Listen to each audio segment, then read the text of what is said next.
कौन है बाबा खाटू श्याम जी, क्या है उनकी कहानी। राजस्थान के शेखावाटी के सीकर जिले में स्थित है परम धाम खाटू श्याम का मंदिर बहुत ही प्राचीन है। यहाँ पे हर वर्ष फाल्गुन माह शुक्ल षष्ठी से 12 तक ये मेला लगता है।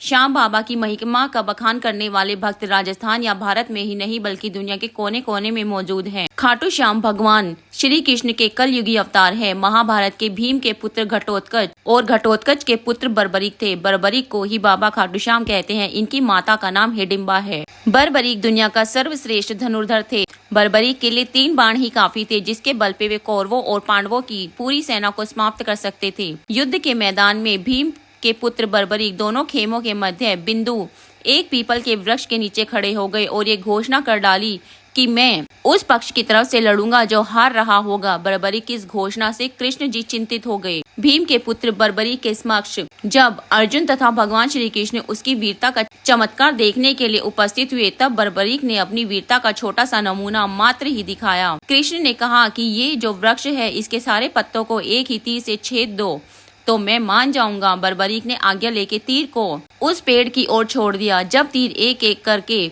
सारे पत्तों को छेदता जा रहा था, उसी दौरान एक पत्ता टूट के नीचे गिर पड़ा। कृष्ण ने उस पत्ते पे ये सोच के पैर रखा, उसे छुपा लिया कि यह छेद होने से बच जाएगा, लेकिन सभी पत्तों को छेदता हुआ वह तीर कृष्ण जी के पैरों के पास आके रुक गया। तब बर्बरीक ने कहा कि हे प्रभु, आपके पैर के नीचे एक पत्ता दबा है, कृपया पैर हटा लीजिए, क्योंकि मैंने तीर को सिर्फ पत्तों को छेदने की आज्ञा दे रखी है, आपके पैर को छेदने की नहीं। उसके इस चमत्कार को देख के श्री कृष्ण चिंतित हो गए। भगवान श्री कृष्ण ये बात जानते थे कि बर्बरीक प्रतिज्ञावश हारने वाले का साथ देगा।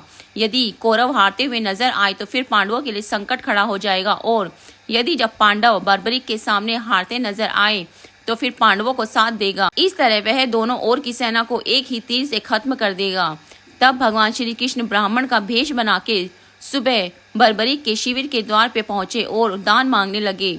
बर्बरीक ने कहा, मांगो ब्राह्मण, क्या चाहिए। ब्राह्मण रूपी कृष्ण ने कहा कि तुम दे न सकोगे, लेकिन बर्बरीक कृष्ण के जाल में फंस गए और श्री कृष्ण ने उससे उनका शीश मांग लिया। बर्बरीक द्वारा अपने पिता माँ पांडवों की विजय हेतु स्वेच्छा के साथ शीश दान कर दिया गया। बर्बरीक के इस बलिदान को देख के दान के बाद श्री कृष्ण ने बर्बरीक को कल युग में स्वयं के नाम से पूजित होने का वर दिया।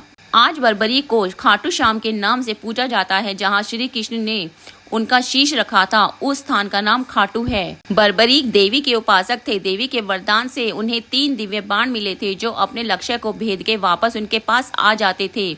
इसकी वजह से बर्बरीक अजय थे। बर्बरीक अपने पिता घटोत्कच से भी ज्यादा शक्तिशाली और मायावी थे। कहते हैं जब बर्बरीक से श्री कृष्ण ने शीश मांगा तो बर्बरीक ने रात भर भजन किया और फाल्गुन शुक्ल द्वादशी को स्नान करके पूजा की और अपने हाथ से अपना शीश काट के श्री कृष्ण को दान कर दिया। शीश दान से पहले बर्बरीक ने महाभारत का युद्ध देखने की इच्छा जताई। तब श्री कृष्ण ने उनके शीश को एक ऊंचे स्थान पे स्थापित करके उन्हें अवलोकन की दृष्टि प्रदान की, जहाँ से वो पूरा युद्ध देख सके।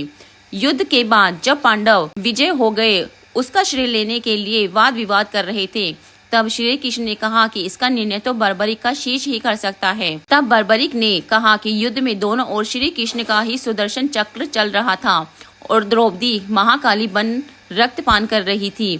अंत में श्री कृष्ण ने वरदान दिया कि कलयुग में मेरे नाम से तुम्हें पूजा जाएगा और तुम्हारे स्मरण मात्र से ही भक्तों का कल्याण होगा। सपने में दर्शन के बाद बाबा श्याम खाटू धाम में स्थित श्याम कुंड से प्रकट हुए थे और श्री कृष्ण शालिग्राम के रूप में मंदिर में दर्शन देते हैं।